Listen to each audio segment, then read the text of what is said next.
today, a lot of 49er streams are talking about training camp. Obviously, we got the first preseason game starting Saturday. I kind of wanted to do something different with you, Rob, because I enjoy what's in between those ears of yours. I feel like you always have a really good way of looking at things. So I thought let's focus on the NFC West and kind of project what we think is going to happen moving forward. And I thought we'd start with ranking the NFC West defenses. Now, every single team pretty much made some kind of acquisitions in the offseason to bulk up their defense. The Seahawks seem to just take our scrubs and add them to their team. Obviously, let's be honest, that's an upgrade to their defense from last definitely, year, right? Definitely. Rams pretty much kind of stayed pat, but they obviously have a lot of studs over there. The 49ers did a lot to bring in some depth to the defensive line. And then obviously Arizona made the biggest splashes with the picks that they made. So looking at the defenses in the NFC West, how would you rank them? And let's go from 4 to 1. Okay, that's fair. So let me kind of get into my logic behind why I arrived at my rankings. I dove in to really do a deep dive here. Thank you, by the way, for forcing me to do this. I need to get set up for fantasy football. I need to get outside of the sphere of 49ers, and I need to do a league-wide deep dive. I'm going to be in like 6 leagues this year, so I got to get my prep in before the drafts. And so this was a helpful exercise for me going into the NFC West to start with. Obviously, teams I'm fairly familiar with, but doing a bit more of a deep dive. So I started to look back at last year's statistics and looking at the passing yards by defense. Obviously, the Rams were the number 1 ranked overall defense last year. So it makes sense that they didn't have to do much in the offseason to retain that title. Mm-hmm. They came out the bat with an amazing pass defense, right? Allowed 3,051 yards. We weren't that far behind that, though, with 3,327. Arizona with 3,623 and Seattle with 4,560. So Seattle severely struggled in the pass defense and let go of Shaquille Griffin. Right. So that was troublesome to me. Then I looked at the rushing yards and I thought, all right, I was pretty sure we were stout in there, but I was actually pretty surprised to see right behind LA, again, number 1 with 1,400 yards about. Seattle comes in at 1,500 yards with a fairly stout defense. And when you look at them adding Kerry Hyder to that mix, as far as run defense goes, I think that's a solid get for the Seattle Seahawks. And then obviously we come in 3rd there with 1,700 yards rushing, and Arizona with 2,000 yards rushing. They obviously needed some help there. Key additions, what I saw was Arizona, I think adding J.J. Watt does help that run game. I think anytime you can get in someone that's as heady as that individual, that's as calm under pressure, that is as seasoned as J.J. Watt, I think that's going to help along the defensive front as far as stopping the run. Zaven Collins, obviously we don't know what he's going to look like, but a good investment. A couple of rookie cornerbacks. They did lose Patrick Peterson, but in the way he was playing last year for Arizona, I don't know that that's a huge loss from a scheme standpoint. Mm-hmm. And then looking at Seattle, like you said, they grabbed a couple of our guys, Akello Witherspoon and Kerry Hyder. I'm big on Hyder. I still see the potential in Witherspoon, but I don't know that he's going to have a huge impact off the jump.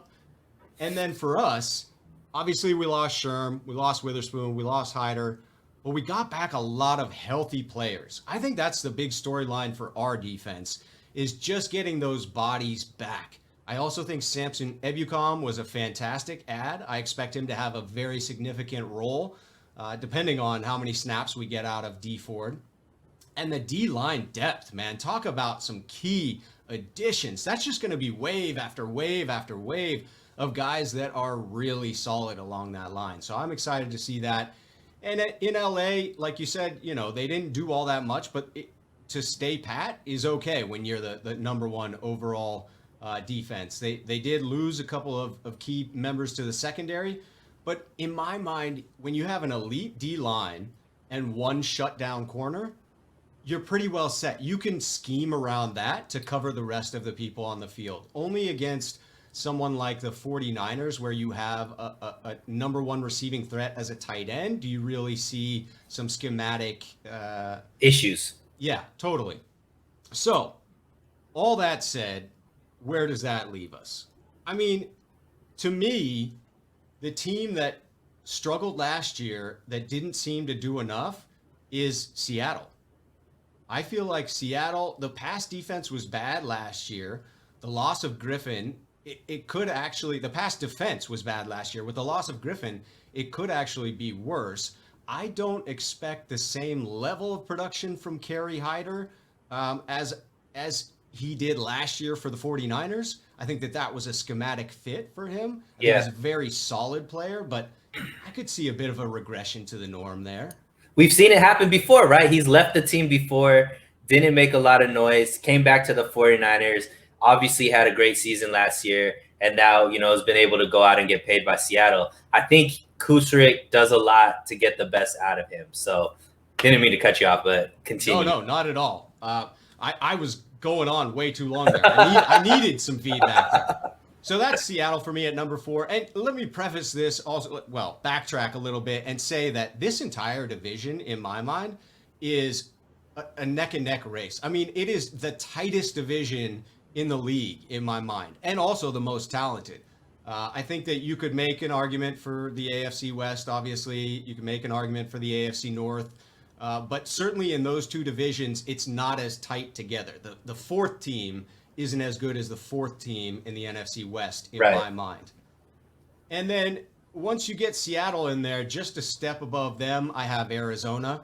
I expect some slight improvement against the run this year with those additions, but I don't see that as a top-end defense either. I think both of those are middling defenses in my mind. And then how does your top 2 round out?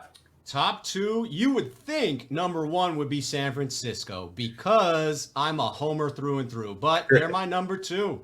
I think that this unit has the potential to be the best in the league. I truly believe that. But in order to do that, they truly have to be the if healthy moniker. Right. And I don't know that you can say that with a straight face anymore. I think that it has to be considered. There's significant depth issues on the corner. If we lose one of those 2 starters, it could get ugly unless one of our rookies steps up significantly.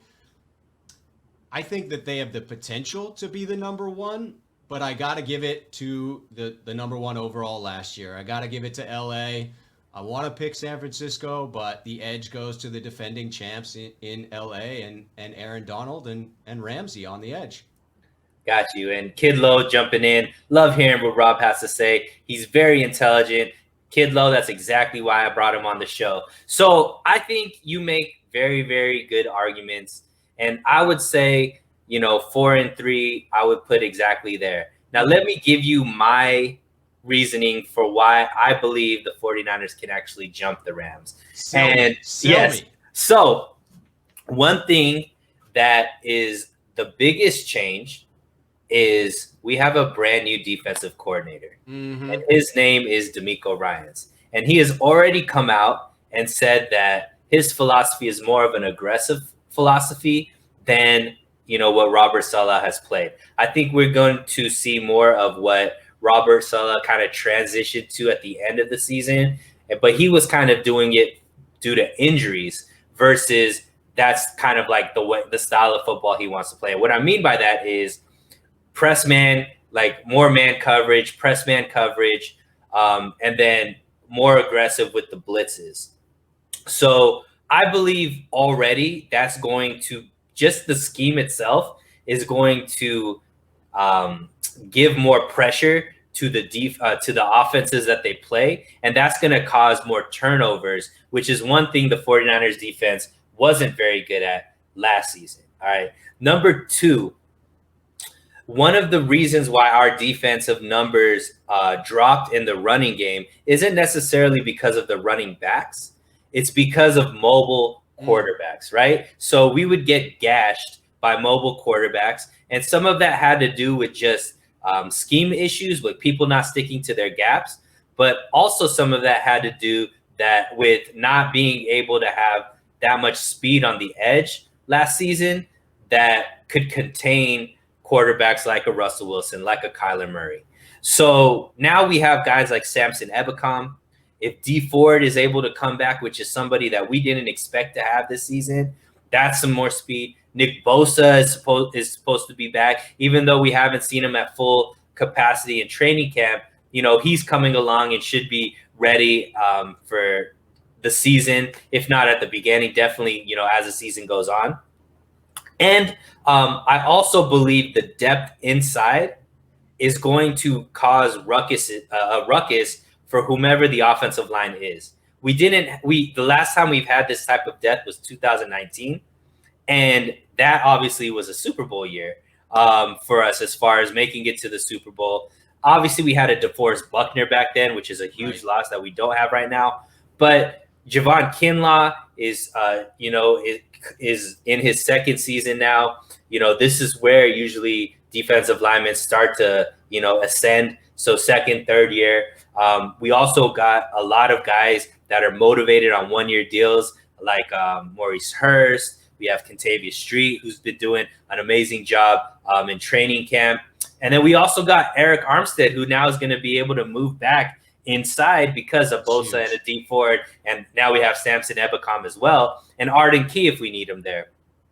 So all of that is without even talking about the best player that we have on defense, which is Fred Warner, right? And we have Fred Warner and Big Game Dre that's there in the middle. And I think this is their opportunity to even take another step up, because they're going to be coached by a person that's played the same position that they're playing and played it at a very high level. So I expect Fred Warner and Dre Greenlaw to have the best season that they've ever had.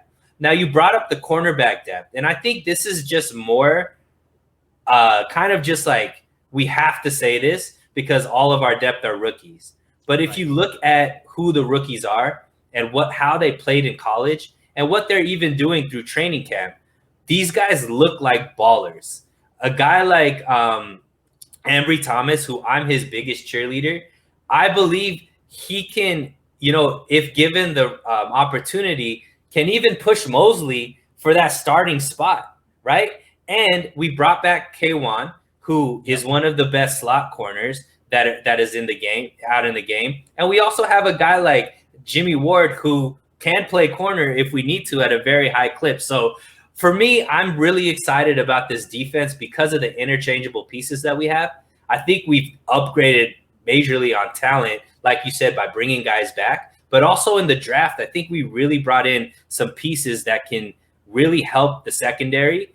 And for me, I think because it was kind of close, like the numbers you spewed off, it wasn't like the Rams were blowing the 49ers out. And I would say the 49ers last year, we were dealing with injuries like no other. We were starting guys that aren't even on the team anymore, people that were just plug and play because we had so many injuries. Now we have depth. We have our starters back. I really feel like we're going to be neck and neck with the Rams, but I do agree with you. It's between those two. I think we have closed the gap and have the ability to go over, but I understand, at this point, it's a lot of projection, so you got to go with the Rams first. But I have nothing but faith that the 49ers are going to be right up there in contention as well. I like it. I mean, I hope that you are right and I am wrong in this respect. I absolutely think that the potential is there. You're right. To me, I had to go for those that had proven it versus those that need to prove it. I went with the reigning champion. But I think that you're absolutely spot on in that if everything clicks this year, this defense is going to be lights out. I truly believe potential for best defense in the league. I agree with you. Well, let's move